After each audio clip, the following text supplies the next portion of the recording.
How the VAR changed last-minute goals.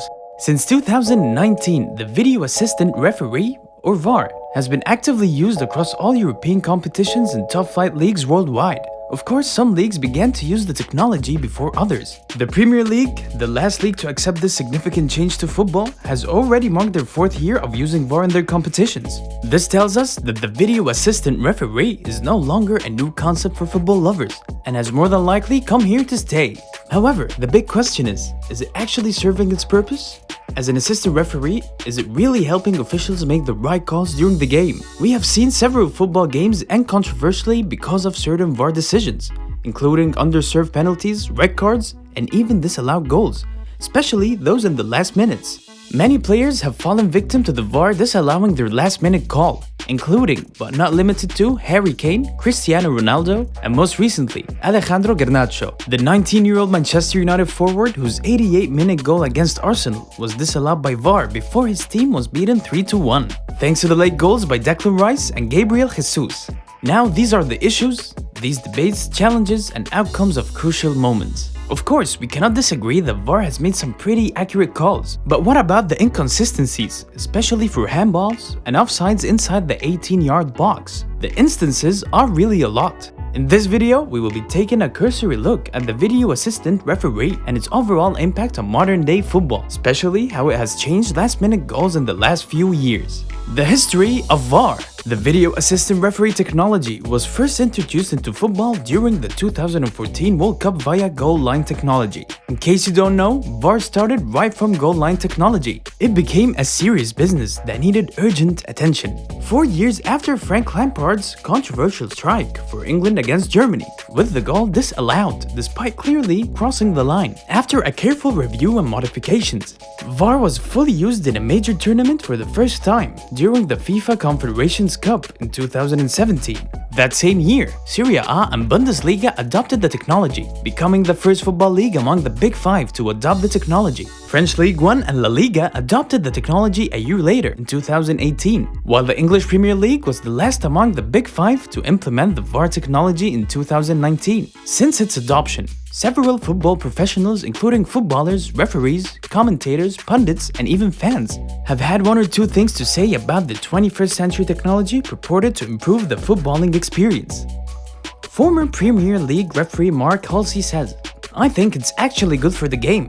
The game is so quick today, and obviously, it's difficult for referees to keep up with the pace of the game, which is end-to-end.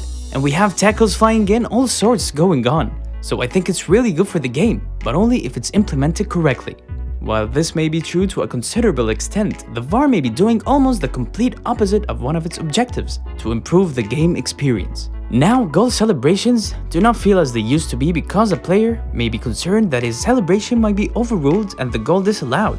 Last-minute goals used to be the real deal. Imagine Cristiano Ronaldo hitting the trademark celebration only for the goal to be disallowed. We know these things, we see them too. They are the issues we have to settle for as football lovers and fans. A Norwegian football fan, Mathias Eftedal, said, "I feel like celebrating goals isn't what it felt like before. You always have that fear that the goal is going to be taken away, which isn't the same experience I grew up with. Everyone wants every decision to be correct, but for me, it's just a matter of how much you are willing to sacrifice to make every decision correct." Despite praising the VAR initiative, Halsey also admits that the technology truly needs to be improved to ensure it doesn't ruin the flow of the game. "I do think we need to do like what we hear in rugby. We need to hear what the conversations between the referee and the VAR are, so everybody knows what's going on. Everybody knows what we're looking at. Everybody knows the reasons why they're looking at and the reasons why they've come to stick with their original decision or change it." Halsey said, "The problem we've got at the moment, when there's a Friday night game, they're mostly refereeing on a Friday night game. Then they're going to do VAR the next day, or you go VAR official doing VAR. I mean, you just can't do that. It's not right. You can get fatigued by all the traveling you've got to do. Then you have to sit in front of a screen for 90 minutes. Some people think it's easy, but it's not. For me, you actually have officials that just solely referee." Last-minute goals that VAR has disallowed. Many last-minute goals that should have given fans the peak enjoyment in a football game have been cancelled. Ironically, most of these goals are story changers that could have helped the team either lift a trophy, qualify for the next round, beat a sworn rival, and so on. Number 1. Kane's goal during Tottenham Hotspurs vs Sporting Lisbon. In the 80th minute of the game, Kane blasted the ball into Sporting Lisbon's net to help Tottenham equalize after trailing 1-0. The whole stadium was filled with a cacophony of emotions as Kane's goal was supposed to secure their spot in the Champions League round of 16. However, after a VAR check, it was discovered that Harry Kane was offside when Emerson Royal headed the ball to Kane before the English forward scored.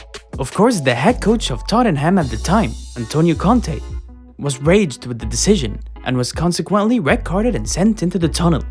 Number 2. Ronaldo's goal during Juventus vs Udinese. While still at Juventus, Cristiano Ronaldo had headed in a cross from Federico Chiesa to hand Juventus a 95-minute winner as the game was drawn 2-2 before. Ronaldo had hit his trademark C celebration while also removing his shirt. However, upon a close VAR check, the referee decided that Cristiano Ronaldo was offside by a very tight margin, and therefore the goal would not stand. Ronaldo was also booked for the celebration even though the goal was disallowed. Number 3. Garnacho's goal during Arsenal vs Manchester United, 2023. This has to be the most recent interference of VAR with last-minute goals.